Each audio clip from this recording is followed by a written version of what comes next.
Olá, povo de Deus, a graça e a paz do Senhor. Hoje, na nossa escola bíblica, a EBD de hoje, nós vamos continuar a falar sobre a vida e o ministério de Jesus Cristo, a partir do Evangelho de Lucas, dos capítulos 3 e 4. Antes disso, vamos orar, né? Vamos pedir a direção de Deus para a nossa aula, que Deus nos conduza, que Deus nos acompanhe, nos guarde, né, durante essa aula de escola bíblica. Vamos orar? Senhor Deus e Pai, nós somos gratos a Ti, meu Deus, porque o Senhor nos dá a oportunidade de estarmos aqui juntos hoje e para falarmos da Sua palavra, para estudarmos, meu Deus, para a gente aprender mais do Senhor. Fala, Senhor, aos nossos corações, fala com cada um de nós, meu Deus, nessa escola. Meu Pai, abre os nossos ouvidos, os nossos olhos espirituais para que a gente possa entender a Sua palavra, que o Senhor tem a dizer para nós, né, durante esta aula. Amém? Esta é a minha oração, em nome de Jesus. Amém. Então vamos começar falando sobre a aula passada.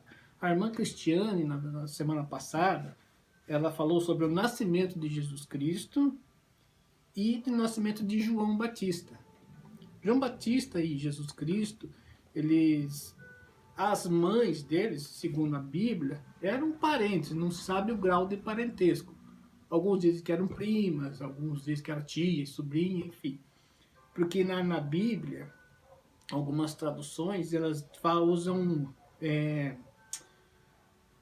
traduções lá do dialeto deles, e para muitos graus de parentesco, usava-se a mesma palavra, tipo prima, tia, era a mesma palavra. Então, segundo a Bíblia, elas eram parentes, não se sabe qual o grau de parentesco, assim. Mas o que mais se aproxima é que eram primas. E eles, o João e o Jesus, eram também quase que meio que parentes, né? Então vamos começar pelo nascimento de João. No começo, lógico, quando João nasceu, ou quando ele era para nascer, o nome dele, o batismo, era João. Por que ele foi chamado de João Batista? Batista não era o sobrenome dele, porque ele era a pessoa que fazia batismo, ele batizava. Então era um João o batizador, João o Batista, enfim. E era João o nome, Batista, porque ele fazia batismos, certo? Então João, nós vimos que João foi uma promessa que Deus fez ao pai dele. Quem era o pai de João Batista? O pai de João Batista, ele era um sacerdote, ele trabalhava lá no templo, e naquela época, trabalhar no templo era uma coisa muito importante, assim, uma coisa bem legal. O cara trabalhava no templo e não era todo mundo que tinha acesso àquele lugar santo, naquele lugar sagrado. E o pai de João Batista, ele era um dos caras escolhidos lá para trabalhar no templo. Então no dia que ele foi trabalhar no templo lá, ele ia acender os incensos para adorar o Senhor. E nós vimos que a Bíblia é dividida em duas partes: o Antigo ou o Velho Testamento e o Novo Testamento. Então, no Antigo Testamento, as pessoas quando queriam alguma coisa de Deus, por exemplo, agradecer ou fazer algum pedido para Deus, eles não faziam diretamente para Deus. O que eles faziam? Eles iam aos sacerdotes, algumas pessoas lá que tinham acesso a esse lugar sagrado, santo. Eles iam a eles e eles levavam as petições teoricamente a Deus, né? Então eles eram intermediários entre Deus e o povo. E o pai de João era uma dessas pessoas. Ele levava os pedidos, os agradecimentos do povo a Deus. E inclusive, ele tinha o pedido dele, né? Lógico. Então, quando ele levava o pedido das pessoas a Deus, ele também levava os pedidos dele, com certeza. E um dos pedidos dele era que ele queria ser pai. Ele queria ter um filho. E como ele já era de uma idade bem avançada, e a esposa dele também era de uma idade bem avançada, já não tinha muita esperança de ter filhos, e como estava orando, então ele foi lá, acendeu o incenso no sagrado, no lugar sagrado lá, e já aproveitou fazer o pedidinho dele também, né? Oh, Jesus, eu queria um filho, meu Deus, eu queria um filho, queria ser pai, porque naquela época, os filhos eram muito, muito, muito importantes para as famílias. Não que hoje não seja, né? Lógico, mas naquela época era muito importante um filho para uma família. Então, as famílias que não tinham filhos eram consideradas como amaldiçoadas. Alguém que tinha feito alguma coisa de ruim, enfim, alguma coisa de errado, alguma coisa de ruim, estavam sendo pagando um preço, estavam sendo castigadas por ter feito alguma coisa de errado e o castigo era não ter filhos. Mas não era o caso deles. Ele era um sacerdote, ele, a esposa dele, eram retos perante o Senhor e não tinham filhos. Mas que, assim mesmo, ele continuava orando e pedindo a Deus, apesar de já ter uma certa idade, ele estava pedindo a Deus, continuava orando, pedindo a Deus que desse um filho a eles. E uma ocasião dessas, ele estava lá orando a Deus e levando os pedidos do povo para Deus e acendendo o incenso lá, enfim. E com certeza ele estava orando também para Deus, pedindo um filho.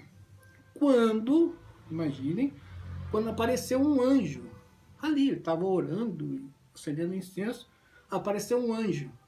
Imagina, um anjo aparecer para a pessoa, acho que a primeira coisa que ele quis fazer foi sair correndo, ele ficou morrendo de medo, mas segurou a onda ali e ficou. E o anjo falou para ele: você tem pedido, você tem orado, e Deus me mandou te avisar que você vai ter um filho. Aí ele falou: é impossível, eu sou de idade avançada e a minha esposa também, como que a gente vai ter um filho? Meio que não acreditou. Mas o anjo falou: não, eu sou o anjo, eu estou falando que você vai ter um filho. E por ele não ter acreditado, não, ele ficar meio em dúvida, o que aconteceu? Uma forma de punição, sei lá, Deus fez ele ficar mudo. Ele ficou sem falar, ele não podia falar, ele não conseguia falar. E quando ele acreditou, lógico, naquela situação, que ele ia ser pai e tal, só que ele não podia falar para ninguém, que ele não conseguia falar, as palavras não saíam da boca dele.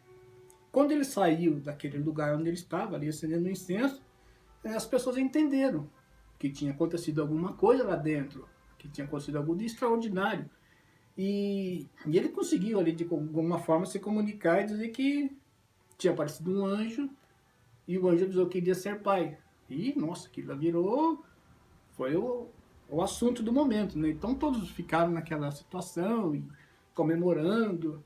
E realmente, passou algum tempo, a esposa dele ficou grávida e, lógico, no decorrer da situação, o neném acabou nascendo. E o anjo tinha falado para ele: um filho vai se nascer e você vai pôr o nome dele de João. Beleza, ok, tudo certinho. Então passou o tempo, o neném nasceu. Nesse meio tempo, Jesus também, a mãe de Jesus também acabou engravidando e Jesus também foi concebido ali pelo Espírito Santo de Deus. E eles meio que nasceram quase juntos. Uma diferençazinha pouca, mas elas estavam grávidas quase que ao mesmo tempo. Até uma ocasião lá, Maria foi visitar essa parenta dela, como sabemos, Maria é a mãe de Jesus. Nós não sabemos qual o grau de parentesco, mas enfim, ela foi visitar a mãe de João, que estava grávida, e o neném dentro da barriga se mexeu, se movimentou, porque Maria, mãe de Jesus, também estava carregando um filho no ventre, e esse filho era o Messias, era Jesus Cristo. Nossa, era uma coisa muito importante. Então, até o bebê no ventre da mãe se mexeu ali para saber que estava ali diante deles a Maria esperando um filho que seria o Jesus Cristo. Mas essa história nós vamos ver daqui para frente. Então nasceu o João.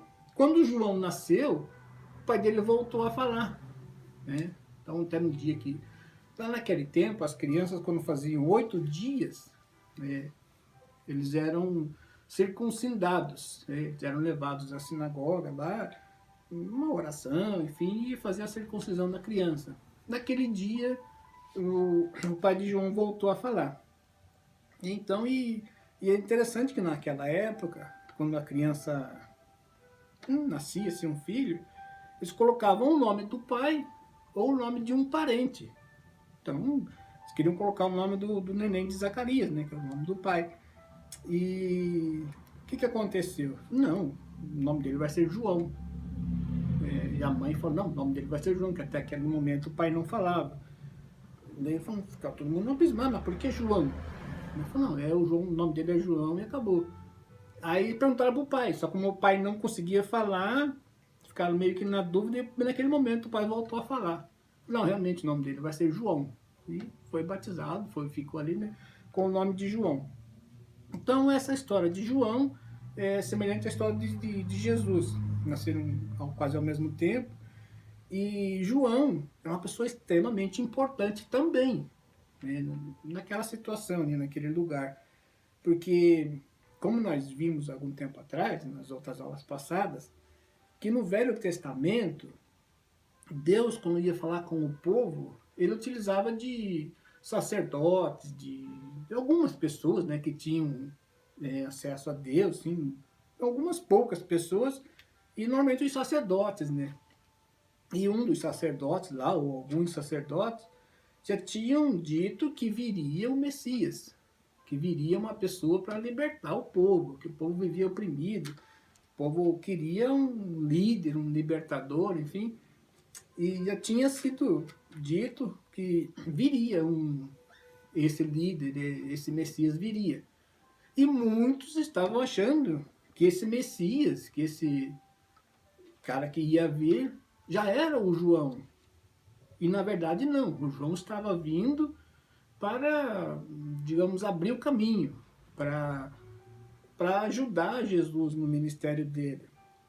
Até perguntaram para João Batista se era ele o Messias. Ele falava que não. Ele estava ali sim para abrir caminho, para ajudar, enfim, para ser o antecessor de Jesus Cristo. Mas também importantíssimo para aquela época. Então João Batista, inclusive, uma passagem bíblica, ele fala: eu não sou digno nem de amarrar a sandália dele. Tal a importância do Messias que virá. Ele já era um cara tão importante, veja, e não podia nem amarrar a sandália do outro que viria, veja o grau da importância do realmente do Messias. Então, foi nesse tempo as duas crianças nasceram. João nasceu um pouco antes, e daí alguns meses depois nasceu Jesus Cristo. E o nascimento de Jesus Cristo foi uma coisa bem interessante, porque Jesus Cristo, muitos dizem, e nós não temos muitas comprovações disso, que Jesus era de uma família muito simples, humilde, tanto que nasceu numa manjedoura, lá no estábulo, enfim. Mas não é bem por aí. Jesus realmente nasceu num estábulo. Mas por quê?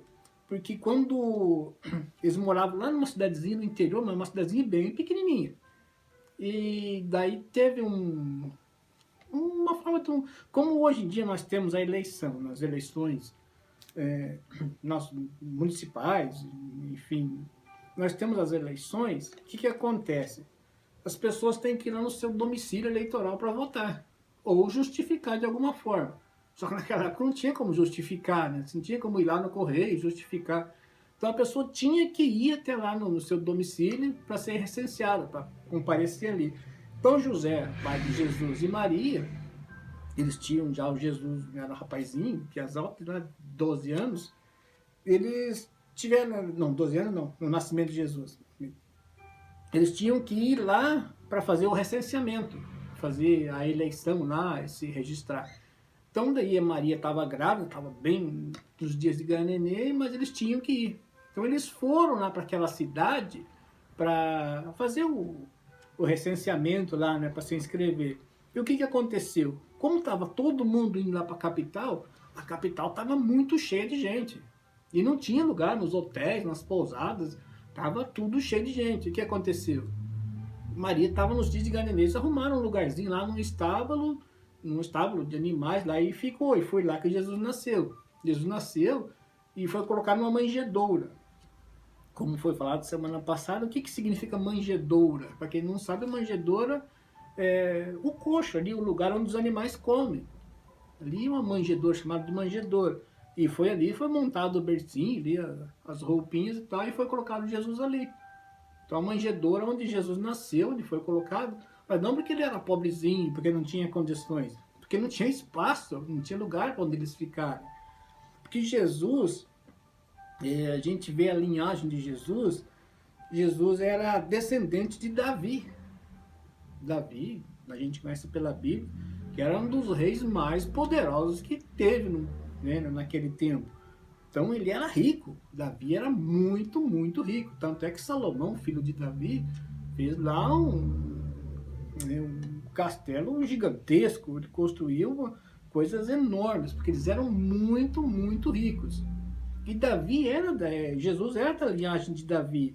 Então Jesus era, dizem-se filho de Davi, mas não que seja o filho direto, mas um descendente, mesmo que lá de longe, mas era um descendente. Isso nos leva a crer que Jesus não era pobrezinho. Ele sim abria mão das coisas, da riqueza, do luxo, porque ele queria sim viver dentro do povo. Mas também não tem nada que se comprove isso. A gente deduz que seja assim porque diz a Bíblia que ele era descendente de Davi. Então tem até quem quiser, quem tiver a Bíblia em mãos, dá uma olhada lá em Lucas, capítulo 3, do versículo 21 em diante, tem toda a linhagem de Jesus. Jesus era filho dele, esse é filho dele, esse é filho dele. Vai passar por Davi, vai passar por um monte de gente. Então nós vemos que realmente Davi era um antecessor de Jesus. Então Jesus era um descendente de Davi.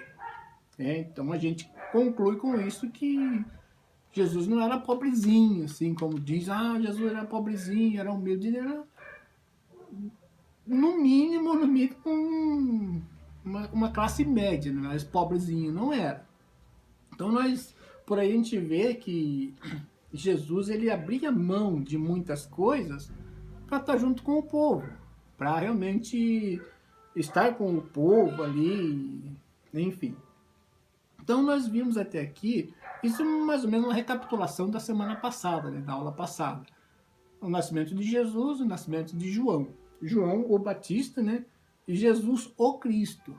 Que Cristo não é sobrenome de Jesus. Jesus é Jesus o Cristo. O que é o Cristo? O Cristo é o Salvador, como já tinham dito lá atrás, que viria o Messias. Podia ser Jesus o Messias, Jesus o Libertador, é Jesus o Cristo. Bem, então nós vamos ver que nesse intervalo nós vamos estudar do capítulo 3 e do 4 de Lucas. Então até o capítulo 1 e 2, que foi visto na semana passada, era o nascimento de Jesus, isso que nós acabamos de falar agora. No capítulo 3 e o 4, nós vemos que Jesus ele foi sendo criado, ele foi sendo educado. A gente consegue perceber que Jesus ele não nasceu ser um bebezinho pronto. Já o Jesus, já o Messias, ele nasceu um bebê normal. Numa cidade, numa vida normal. Foi sendo criado uma pessoa, um humano, comendo, se alimentando, passeando, brincando com as outras crianças normalmente. Então ele era uma criança normal. Foi crescendo. Inclusive tem uma passagem na Bíblia que nos mostra exatamente isso. Lucas fala que Jesus ia crescendo em estatura, crescendo fisicamente e crescendo em sabedoria. E até quando... Por que a gente está falando isso, né? Que no Antigo Testamento, Deus falava ao povo, assim, através dos sacerdotes, vai vir um Messias, vai vir um libertador, e estava sempre falando. Então, o que acontece? Jesus nasceu e viveu entre os homens, e Deus falava com o povo através de Jesus. Jesus veio para o mundo viver entre nós, por quê? Qual o motivo? Porque Deus queria, uma que libertar o povo, né? Que o povo estava orando, estava pedindo a Deus, e Deus queria estar junto com a gente. Deus queria falar e estar, na verdade, entre nós. Só que o povo, ele meio que se deixava de lado e só elegia algumas pessoas assim, para falar em nome do povo, enfim. E daí o Deus realmente se sentia meio que lá de longe. E Jesus veio para quê? Para nos mostrar que é possível a gente falar com Deus e Deus nos ouve, né? Então, quando Lucas nos mostra por várias vezes que Jesus orava e falava com Deus. Por que Jesus orava? Qual é o motivo de Jesus orar? O motivo de Jesus orar, segundo a palavra de Deus, quando a Bíblia nos mostra, ele orava para estar próximo de Deus. Então Deus, ele lá no Antigo Testamento, falava com o povo através dos sacerdotes, através dos bambambam, lá, do pessoal mais top na época, né? E o povo ficava só mandando recado para Deus. Aí o que aconteceu? Jesus veio e Jesus orava para nos mostrar que é possível nós estarmos em contato com Deus, mais unidos com Deus, através da oração. Inclusive tem algumas passagens que mostram que Jesus, ó, deixa eu ver aqui para vocês verem. Lucas nos mostra várias vezes Jesus orando em eventos críticos da vida dele. Por exemplo, Jesus em seu batismo orou. Vamos ver lá em Lucas 3, 21. Quem tem uma Bíblia, dá uma olhada lá. Lucas 3, versículo 21. Diz assim: quando todo o povo estava sendo batizado, também Jesus o foi.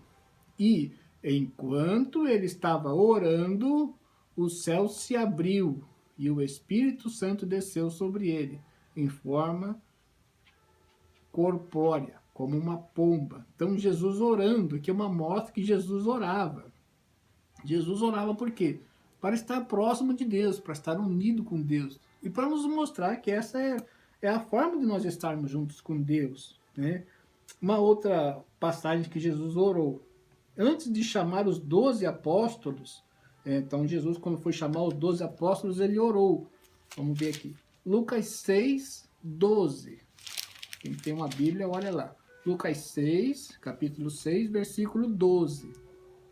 Diz assim a palavra de Deus: num daqueles dias, Jesus saiu para o monte a fim de orar. Veja, a fim de orar. E passou a noite orando a Deus.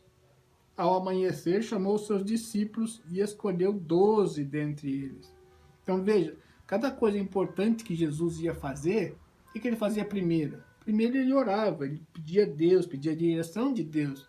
Como nós fizemos no começo dessa aula. A gente pedia a direção de Deus, pedir que Deus vai à frente das coisas que vão acontecer. Na sua transfiguração, então Jesus orou na sua transfiguração. Vamos ver lá. Em Lucas 9, 28. Quem tem a Bíblia, dá uma olhadinha aí. Lucas 9, 28. Lucas 9, 28. A transfiguração. O que ele diz ali? Aproximadamente 8 dias depois de dizer essas coisas, Jesus tomou consigo a Pedro, João e Tiago e subiu ao monte para orar. Enquanto orava, a aparência de seu rosto se transformou e suas roupas ficaram alvas e resplandecentes como o brilho de um relâmpago. Imagina, então Jesus orava. E orava por quê? Para estar próximo de Deus. E tem mais várias vezes que aparece aqui. Jesus orando, Jesus orando. Jesus ensinou os discípulos a orar. Lucas 11, 14. Quem conhece? Jesus, alguém perguntou para Jesus, como que a gente deve orar? Jesus ensinou os discípulos a orar. Vamos ver lá, Lucas 11, capítulo 11, versículo 14. Quem tem a Bíblia, dá uma olhadinha lá. capítulo 11, do 1 ao 4. Eu falei 14, mas é do 1 ao 4. O que que diz aqui? Certo dia, Jesus estava orando em determinado lugar, quando, tendo terminado, um dos seus discípulos lhes disse: Senhor, ensina-nos a orar, como João ensinou os discípulos dele. E ele lhes disse: quando vocês orarem, digam: Pai, santificado seja o teu nome. Venha o teu reino, dá-nos cada dia o nosso pão cotidiano. Enfim, estava ensinando os discípulos a orarem, como ele faz com a gente hoje. Orem assim, peçam ao Pai, agradeçam ao Pai, não deixe de agradecer, não deixe de orar a cada coisa que acontece. O que a gente deve orar? A oração nos coloca diante de Deus. A oração abre uma janela, ele abre uma porta entre a gente e Deus. Essa é a forma de a gente ter contato com Deus. Lá no Antigo Testamento, no Velho Testamento, a forma de termos contato com Deus era através do sacerdote, através de algumas pessoas lá. E hoje, depois no Novo Testamento, ou depois da morte de Jesus Cristo, nós temos acesso a Deus através da oração. Então é muito importante a oração. Cada coisa importante que a gente for fazer, Jesus fazia cada coisa importante que ele ia fazer, primeiro ele orava. Então é muito importante a oração na vida do cristão. Certo? Nós podemos estar unidos a Deus quando oramos. Jesus foi crescendo e aos 12 anos, veja, Jesus nasceu e não tem muita informação do que aconteceu com Jesus nessa época. É a primeira informação que tem ali através da Bíblia. Tem alguns estudiosos que falam isso, aquilo, mas comprovadamente a gente não tem nada. Então, a única coisa que a gente consegue comprovar é os 12 anos de Jesus. O que aconteceu quando Jesus tinha 12 anos? Jesus foi crescendo e aos 12 anos estava entre os mestres numa sinagoga.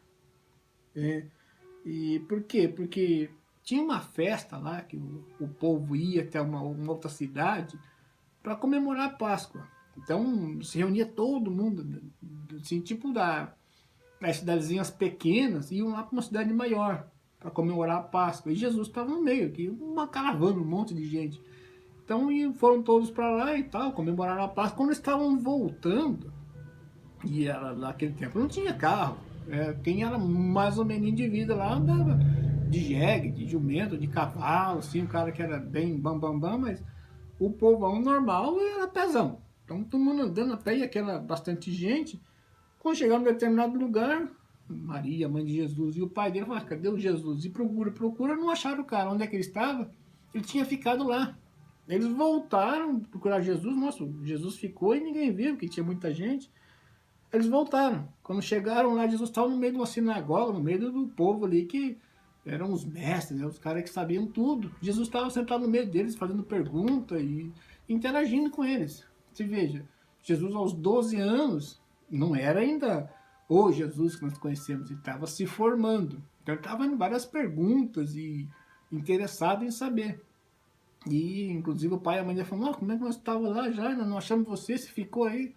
Eu falei assim: eu estou na casa do meu pai. Meu pai, que ele dizia, era Deus, né? Deviam saber que eu estava aqui na casa do meu pai. Mas ele era um menino bom.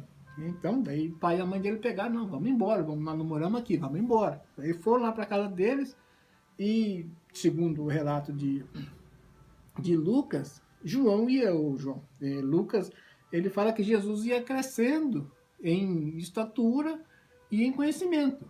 Então, daí nesse período de 12 anos para frente, não temos muitas informações sobre a vida de Jesus, de como que ele vivia, ou não.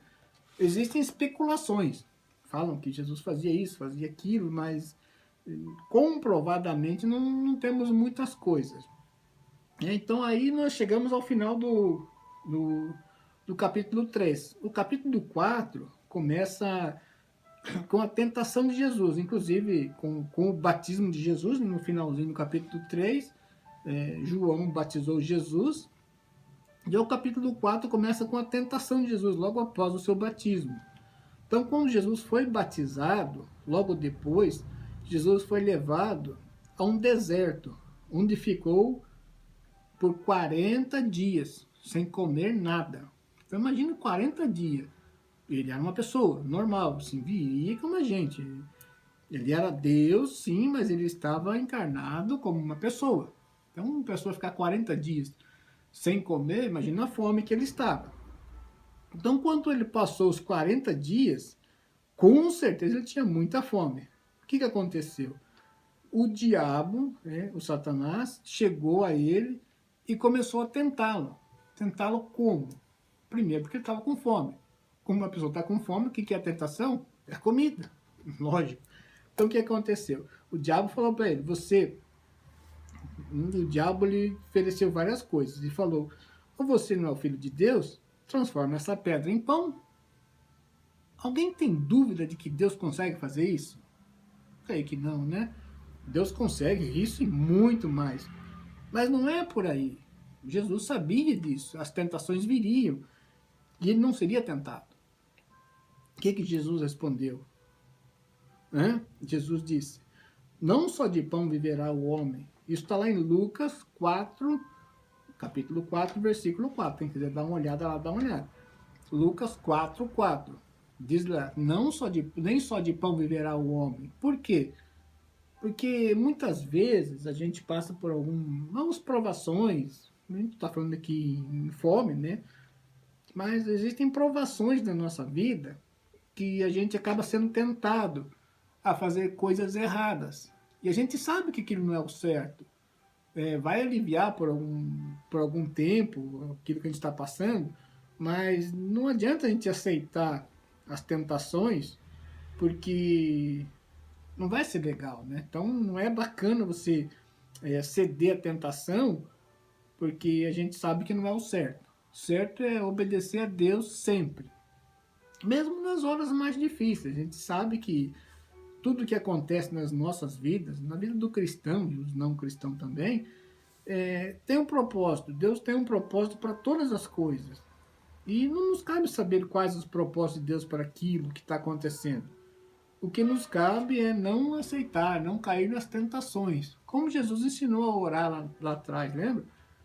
Não cair na tentação. Jesus, ele viveu entre nós para provar para a gente que é possível a gente viver sem cair nas tentações, sem aceitar as coisas erradas. E ele mostrou que realmente é possível. Imagina um cara 40 dias no deserto, com fome, e o cara chegar a oferecer pão, é evidente que estava sendo tentado e testado. E ele foi aprovado. Então a gente também quer ser aprovado. Então, tendo passado esse tempo que o diabo tentou, e por várias vezes, várias formas de tentação que o diabo fez para Jesus, nós sabemos ali que o diabo ofereceu um monte de coisa para Jesus, só que nós sabemos que não era legal. Jesus não aceitou e foi aprovado. Não cedeu às tentações e foi aprovado por Deus. Então, tendo passado esse tempo, o diabo deixou, então, depois de todas as tentações que ele fez contra Jesus, o diabo deixou. E diz lá na Bíblia, quem quiser dar uma olhadinha, em Lucas 4, capítulo 4, versículo 13, diz assim, o diabo deixou até ocasião oportuna. O que quer dizer isso? Ocasião oportuna? Então não quer dizer que deixou definitivamente? Não deixou definitivamente. Ele apenas deixou até a ocasião oportuna. Até quando ele quisesse, ele ia voltar. Então está escrito lá na Bíblia. Vejam lá. Lucas 4, 13. O diabo deixou até a ocasião oportuna. Até sabe-se lá quando.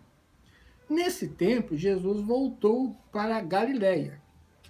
Galileia ali é onde, tipo, o estado lá, o lugar onde ele morava, daí tinha os lugarzinhos, onde Jesus realmente foi criado. Então Jesus voltou para a Galileia e por toda aquela região a fama de Jesus se espalhava. E imagina, a gente vê quando chega uma pessoa assim conhecida, um artista de televisão, uma pessoa rica, influente, alguma pessoa, enfim, uma pessoa influente de alguma forma, né, independente do grau dela, mas uma pessoa influente, quantas pessoas ela atrai. É, imagine chegar o presidente da República e passar na minha rua, com certeza, pessoas que gostam ou não gostam, não vou aumentar no caso, mas com certeza aquilo vai chamar a atenção de muita gente. Né? Então vai todo mundo sair na rua, olhar, enfim. Imagine Jesus passando. É muito, muito, muito maior. E lá num lugarzinho, ainda lá no lugar pequeno, então a fama de Jesus era muito grande. Onde Jesus estava, então tinha aquele monte de gente atrás, uns pedindo ajuda, outros para ver como é que era, por curiosidade, enfim, tinha aquele movimento. Então a fama de Jesus se espalhava muito por aquela região. E até um dia, uma passagem bem interessante, Jesus foi a Nazaré, onde ele foi criado, na cidadezinha lá onde ele foi criado. E, e chegando lá, ele foi a uma sinagoga lá, um lugar onde os bambambam da vida viviam ali. E Jesus era um cara inteligente, muito esperto, então ele estava falando a respeito das coisas de Deus. E alguns sacerdotes, naquela época lá, eles contestaram Jesus. Falaram, mas ele não é o filho do José ali? Simples? Como é que pode estar aqui falando? E começaram a contestar Jesus. E Jesus sabia do que ia acontecer. Jesus se retirou do meio deles. Não quis ficar ali para não aumentar mesmo aquela confusão, né? E aí Jesus, inclusive, citou uma parábola que fala, um provérbio, que diz, o provérbio diz assim, o médico cura-te a ti mesmo. Por que diz isso, o médico cura-te a ti mesmo? Então diz que um médico não vai ficar doente? Por ser médico, então ele não pode ficar doente, enfim, são várias coisas, né? Aí diz que Jesus sabia que eles iam cobrar isso dele, porque ele morava naquela região, era uma região pequena. E por que Jesus não resolve o problema dessa região? Tem tanta gente pobre, tem tanta gente doente. E Jesus falou, não, minha função aqui não é curar, inclusive curar, também expulsar demônios. Mas a minha função aqui não é essa. A minha função aqui é pregar a palavra de Deus, é pregar que as pessoas se arrependam, que as pessoas se voltem a Deus. Né? Não é apenas cura e libertação, inclusive cura e libertação também. A gente vê muitas vezes ali, até mais para frente um pouquinho, tem uma passagem que Jesus expulsa demônios, que Jesus cura cego, que Jesus cura, enfim, um monte de coisas. Mas a ideia não era isso, não era só essa, não era só curar. Essa era uma demonstração de que Jesus era poderoso. Sim, ele era poderoso. Mas a função dele não era essa. Inclusive, ele fala, eu vim para levar a palavra de Deus, não só aqui ao meu povo, mas ao mundo inteiro. Tanto é que, aqui um pouquinho para frente, a gente vai ver que ele selecionou lá alguns discípulos, 12. Por que ele fez, acho, 12 discípulos, 12 pessoas? Porque ele queria quanto mais gente fosse para levar a palavra de Deus a mais lugares, né? Lugares mais longes. Inclusive, ele fala, você deve levar a palavra de Deus não só aqui, ali, acolá, em todo lugar, onde se você estiver, você deve levar a palavra de Deus. O nosso estudo, agora caminhando para o final, né, vai terminar quando Jesus realmente escolhe 12 pessoas, 12 homens, para representá-lo, na verdade, né? Para levar a palavra de Deus. Então, esse já é um assunto para a próxima aula, quando Jesus vai levantar 12 pessoas para levar a palavra de Deus, para espalhar a palavra de Deus, e dali um pouco Jesus foi morto, enfim.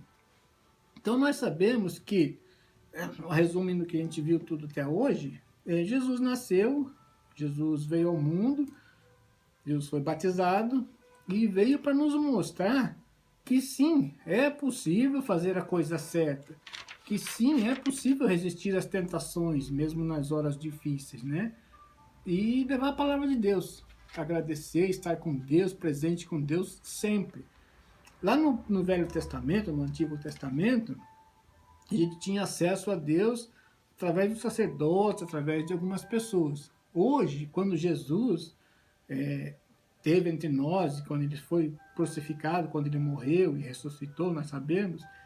Então, no dia, na hora que Jesus morreu, havia um véu que separava.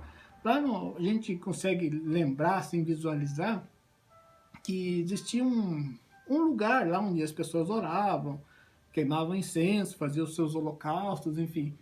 Era um lugar separado. Aquele lugar tinha uma antessala, digamos assim, né? Uma recepção, onde algumas pessoas tinham acesso. Daí para frente tinha mais um lugar que é o Santo dos Santos, o Santíssimo, um lugar muito sagrado. Era apenas pessoa muito, que podia chegar até ali. Então existia um véu, existia uma parede que separava as pessoas de Deus, aquele lugar sagrado. E quando Jesus morreu, quando ele foi crucificado, aquele véu se rompeu, aquele véu se rasgou. Então hoje nós, pessoas, crentes ou não crentes, temos acesso a Deus a todo momento. Como? Através da oração. Então a nossa aula de hoje é oração. Nosso tempo de orar, nós temos de estar junto com Deus através da oração. Amém? Então que essa palavra fique nos corações de cada um, que a gente possa refletir, né, sobre isso. E se tiver curiosidade, vai lá na tua Bíblia, veja lá Lucas, né, Lucas, capítulos 3 e 4 nós vimos hoje. Não foi visto semana passada 1 e 2, hoje nós vimos 3 e 4. Vimos o nascimento de Jesus, o tempo que ele esteve, aí aos 30 anos que ele foi batizado, e ali realmente começa efetivamente o ministério de Jesus, andar e curar e levar a palavra de Deus. Amém? Então tenham todos um bom dia, uma boa semana, fique com Deus.